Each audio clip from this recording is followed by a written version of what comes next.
I first became interested in politics by paging for the state senate.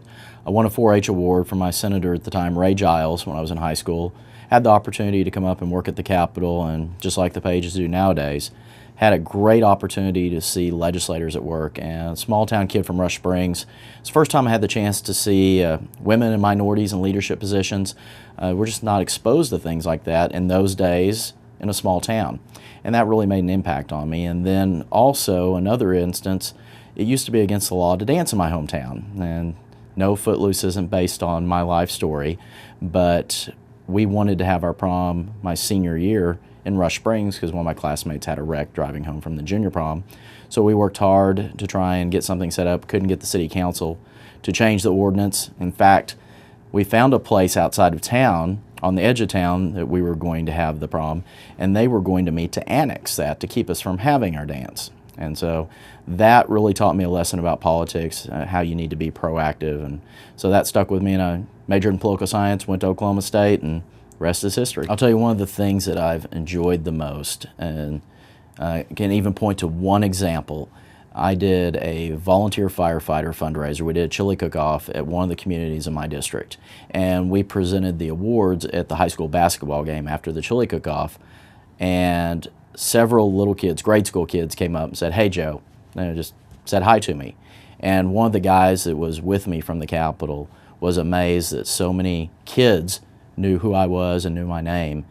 And I think that's a credit to people keeping up with the politics and having legislators that are accessible to the community, because if people know who you are and know you, then they're not afraid to come talk to you about problems. And that has been the most rewarding experience, being able to help my constituents solve problems that arise.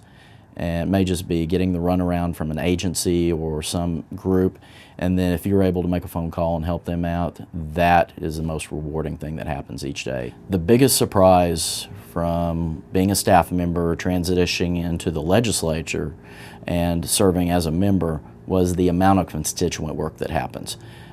When you're downstairs on staff, you're working usually on the policies, working on the ideas that will become laws, and you really don't know about those calls that come in from people who need help.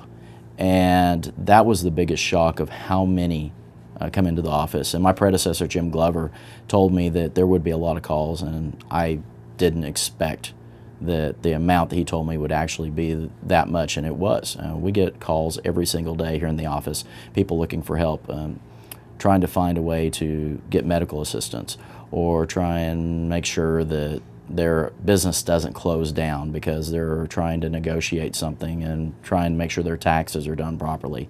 It's just a wide variety of issues. And sometimes people just don't know where to go, so their first reaction is call your legislator.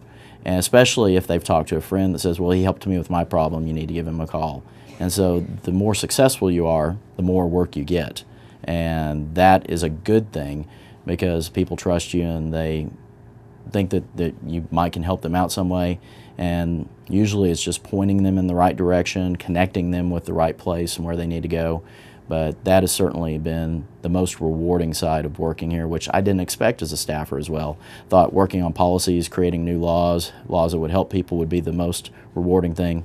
But by far it's been working with constituents and helping them solve their problems.